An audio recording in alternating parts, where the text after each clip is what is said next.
Hello, neighbor.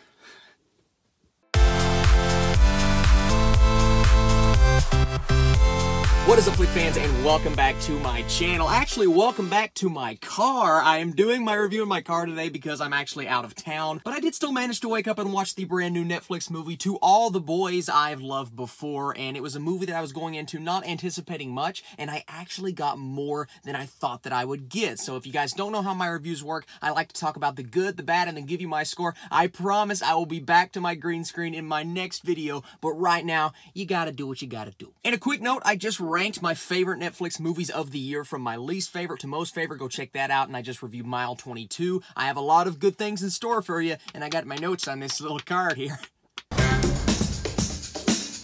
So To All the Boys I've Loved Before, this movie is basically about a teenage girl's secret love letters that are exposed and released to the 5 guys that she wrote them to. What an interesting premise. This features concepts and things that we have seen before, but since we are starting with the good, it's a very well done rom-com compared to the other ones that Netflix has given us. They've given us a few good ones, but they really haven't hit the mark when it comes to that teen romantic comedy style movie, but they really give us something here that is different. It's fairly well directed, and I like all of the actors and actresses involved. I can't really tell you that one of, if not all of, these kids and adults did a fairly good job. So I really like it from a standpoint of what's in front of the camera. And like I said, I like the directing as well. The director's name here is Susan Johnson, and I don't know much of her work, but I can say she's got an eye, man. Some of the shots were very well done. I like the above the head shots, and at times you're just following her as a person, but I like where the camera was placed, and I also love the time-lapse shots in this movie. There are like 1 or 2 that it caught my attention. I thought it was really well done. Let's talk about the content real quick. So this is a film that's definitely going to appeal to high school kids and like preteen girls. It's very narrowed towards them. And usually when I watch a movie narrowed towards teens, it doesn't really understand teens. It just tries to cater to them. And I hate when movies try to cater to this specific group of people and don't really appeal to anyone else. Well, this movie does a good job of appealing to adults and kids and teenagers and high schoolers and even college kids, because this is a very relatable topic. This is something that may or may not have happened to you before, not this specific thing, but just trying to realize what you're actually feeling and coming out of your shell in high school, because this is a very shy girl. And this main character is played by Lana Condor, and she plays Laura Jean, and I really liked her, man. She was actually very good. All of her emotions, just the subtle things she does with her mouth and the way that she frames her face in certain situations, you can tell that she is engaged and she is 100% locked into this performance,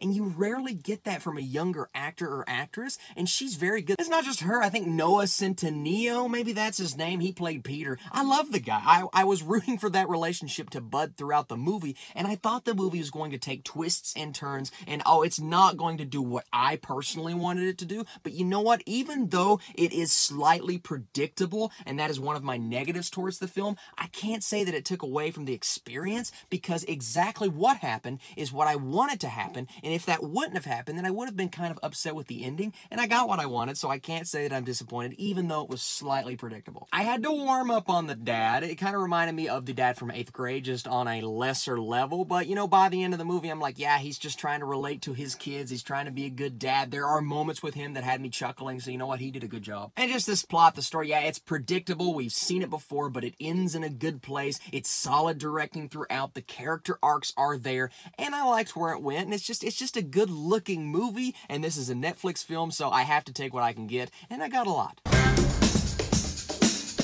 I'm not saying the movie's fantastic. There are definitely issues, and one of my biggest problems is the continuity errors that a lot of people aren't going to notice, but I noticed them. One example, there's something written on a piece of paper, or it might have been a notebook, and then you go to the next shot, and then you come back to it, and the wording and the way that those 2 words were written is different, and stuff like that bothers me. It's like, could we not just keep the same piece of paper? And that happens within a few shots in the film, and I noticed the technical stuff, so that kind of bugged me. I know people are going to say, well, Austin, why are you critiquing the movie? Well, I want to be a movie critic, so that's the reason. Then you have those high school rom-com cliches. They're here and they are present. I'm not going to deny that, and there are times when I'm like, okay, yes, I have seen this entire story before. How many times before have we seen, oh, we have this fake relationship going because we're trying to make these other people jealous? We see it all the time. And like I said, the dad, I had to warm up on the guy. He started out a little rough for me. I'm like, okay, is he overacting or what's going on here? But yeah, I warmed up on him, so not really a negative. And some of the side stories stories. That's another problem that I have with the movie. There are side stories and side plots that really go nowhere, and if they do go somewhere, they don't end in a place that I necessarily wanted them to end in. One of my bigger problems with the movie as well is you only really focus on a few of the letters. One or two come into play, and then you focus on the main one, but there are two that are just kind of left by the wayside, and I get it, you know, she wrote extra letters, we're not just going to focus on those, but I would have liked to have seen those explored a little bit more. I don't know why there had to be 5 letters, but you know what, I've not read the book, so I can't sit here and say that that wasn't explored in the book.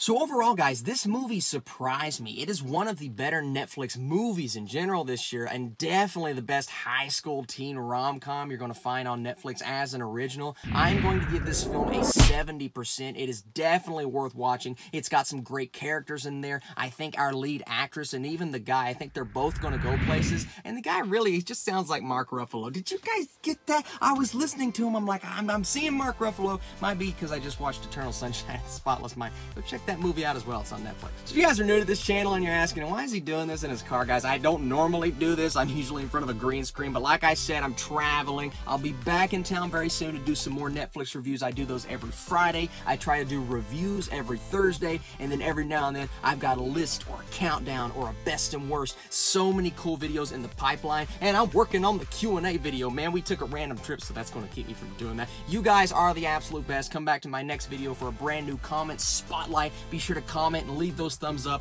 I will catch you guys later.